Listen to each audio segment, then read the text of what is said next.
religions.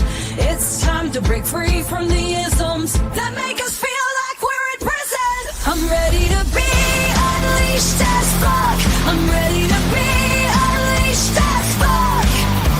Tired of the madness, done with the sadness. Gonna break free and be unleashed.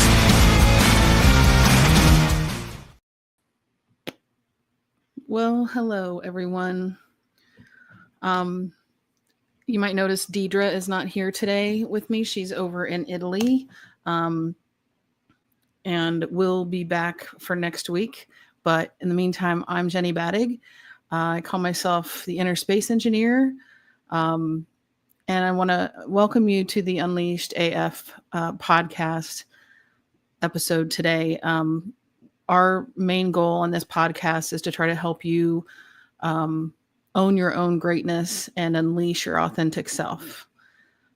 Today we felt it was important to at least show up today, even though the results of the election earlier this week feel like a significant releashing in a lot of ways. So we need to at least acknowledge that, and more details to come for sure on that. But so I'm just gonna, it's not gonna be one of our normal podcasts. For one thing, it's just me today, and for another, it's just a very kind of somber time, I think, for a lot of people. So I do want to still encourage you, if you know people who are feeling now like they are more restricted, more bound by things, or fear that they will be. We hope to create a space that is safe for people like that, and to continue to kind of feed the hope and the power, the strength to get through those kind of concerns. So, share this with people, follow, subscribe, depending on what social media output or social media outlet you're using to watch. Because we definitely want to help people, even probably more so now, feel more empowered to be able to stand up for themselves and become their true authentic self. So our topic for today was already going to be how to break out and step into freedom. And I know that it can feel like, how the heck do I do that when there may be all these things that my country or my government puts in the way or prevents me from doing, or just now people in general feel more enabled to treat me unfairly. So it's going to be a struggle. But, one of the things that I have started to think about, and first of all, I guess I want to say, for anyone who is feeling disappointed, sad, frustrated, angry, all those are completely valid feelings to have after this election. And you need to give yourself a chance to feel those things. If you haven't already. I mean, it's already been a few days. There's no specific timeline on when to move on. It's sort of like a grieving process. Some people, it takes longer to process things than others. So don't judge yourself. You don't have to compare yourself to others and kind of tear yourself down or make yourself feel even smaller. Be present with yourself, understand what you need before you can kind of get yourself back up again and get going. But I do want to encourage people to be thinking in the direction of moving through this. So it's easy to think that so much of what we're able to accomplish is defined by what's outside of us. But a lot of what we've already talked about on this podcast in previous episodes mentions how much power there is inside of us to unleash our capabilities, our strengths, things like that. So to be able to maybe refocus on what you can control and what you can do to improve yourself as much as possible can be a healthy way um, to not dwell on the things that aren't so much in your control.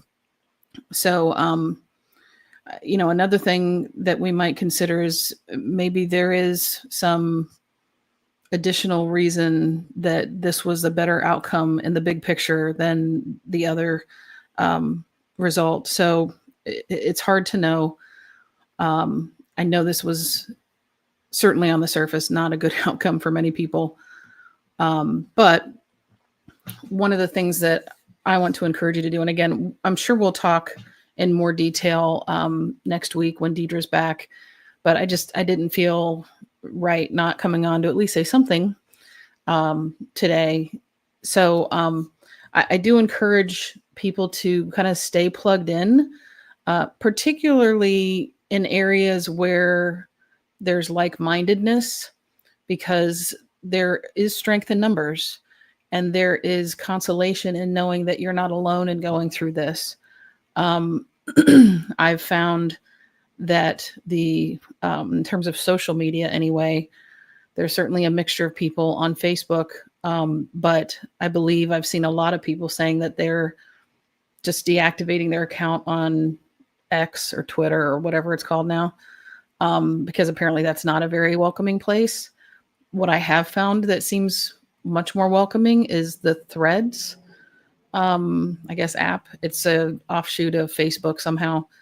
But there's a lot. In fact, that gave me a lot of hope that things were going to turn out differently in this election, because there was a lot of people talking about how they were in a red area, but they were turning, or, they were a blue dot in a red area kind of voting for Harrison Walls. So that may be a good place to go to get a sense of community and support, even just in your local community. Keep an eye out for things that may be coming up. Like, last time this happened, there were marches that happened, ways that you can demonstrate what's important to you and be seen, in terms of, we're not going to just sort of lie down quietly, but we also aren't going to do an insurrection on the Capitol. So there are still ways that you can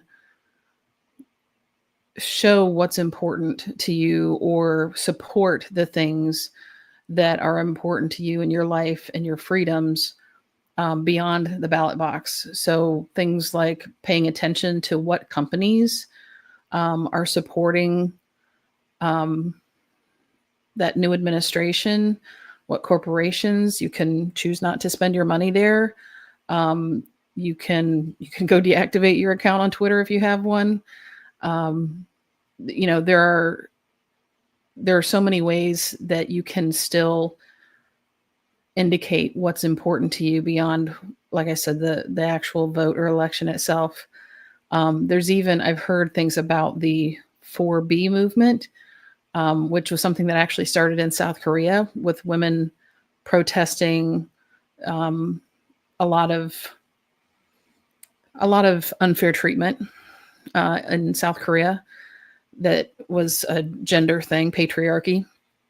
And so if you look into that, and there are aspects of that you would want to do, it's sort of like trying to show, trying to demonstrate what it's like to not have women participate in certain areas of life and see how far that gets you. So those are ways that points may be able to get across to people that didn't otherwise understand the kind of impact that their vote the other way may have. And I would say there's no absolute right or wrong way to handle the situation going forward, or to even have conversations with people that may have been on the other side.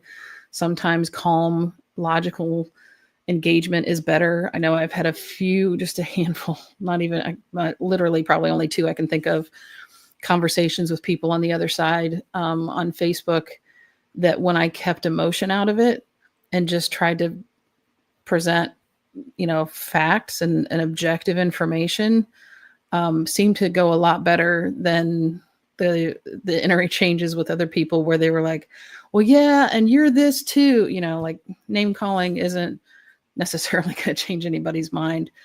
Um, Although I will also say, even with the extended conversation I was able to have, just being calm and logical about things, they still didn't see the logic. They were still kind of had the blinders on, but there was more of a conversation. And even though they may not have admitted it, things may have kind of opened a few doors for them on the inside. So not saying like I said, not saying there's a definitely right and wrong way to handle it, but consider that almost anytime you are met with an aggressive emotional reaction, it could very likely be a fear thing. And I've seen several people talking about, how there's significant kind of core fears for people that the other side tapped into. And it's just things that they don't understand. So they don't understand people with different sexual orientations. They don't understand people from other countries that don't speak the language or whatever. People that are different, anything that's different from what they're used to in their little bubble scares them. So, one thing I've thought that might be a good approach overall is to try to make not so much the differences more glaring, but to find the commonalities, to have more awareness and more realization that it's not just the scary monster in the closet kind of thing, but that we all have so much more in common than we have different, and to make it not a scary thing for them. Even things like, representation on television shows or, in the media or whatever, can help significantly in people getting more comfortable with it. So I'm hoping that that's something we'll start to see more of. And, like I said, again, you may only have the ability to affect things in your local community. So I don't know. I'm just, kind of pulling at straws here on things that might be helpful to bridge this gap so that people aren't voting from fear of other people as soon as we have an opportunity to vote again. And who knows what happens between now and January, but it's just, it's unfortunate. It's frustrating. It's maddening. It's a lot of things, but I don't think it's the end. And I think even things like meditating and, kind of pooling together again, groups of like-minded people can be very powerful with this, pulling our intentions together and putting positive vibes out there. In whatever way you do that can be hugely impactful. It may not be an immediate shift, but it can start the ball rolling in the right direction.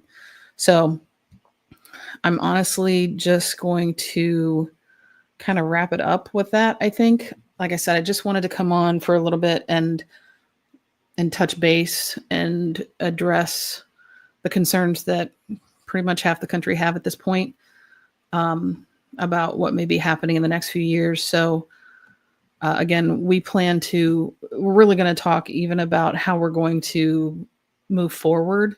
We had a pretty good plan of the subject matter we wanted to talk about, but I don't know, we might revisit that. We may kind of take a different direction to be more visibly supportive and active in trying to shift the tide in this area, because I didn't know it still needed to be shifted that badly or that much. So anyway, like I said, next week, Deidre will be back.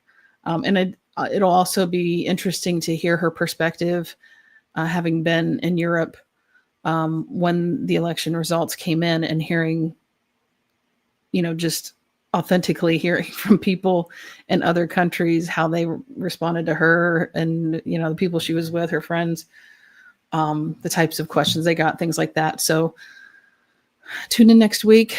I would believe we will at least talk about that a little bit. And we'll try to post some time prior to that about what else we'll be talking about, like what the general topic of the show will be. In the meantime, take care of yourself, stay positive, look for the, like I said, look for the hope in things, look for the bright side whenever possible, look for the common or like-minded people that you can spend your time with and support each other. All right. So let's see. How do I wrap this up? Of course, you can always go to our unleashedafpodcast.com website. If you have suggestions or ideas about how you'd like us to move forward and be the best kind of support and agent for change through the podcast, go to our website and go to the WWJDD page to submit your suggestions or ideas in that area. And we will certainly take those into consideration as we talk through it ourselves. Again, share, follow, subscribe. I do think that we have a really good message and a really good intention that would be good to get out to more and more people. And so you all can help us do that. Have a great week, or as good a week as you can, given the circumstances, and we'll see you next Friday. I'm done trying to live up to others' expectations. Family, society, class, race, sex, or religions. It's time to break free from the isms that make us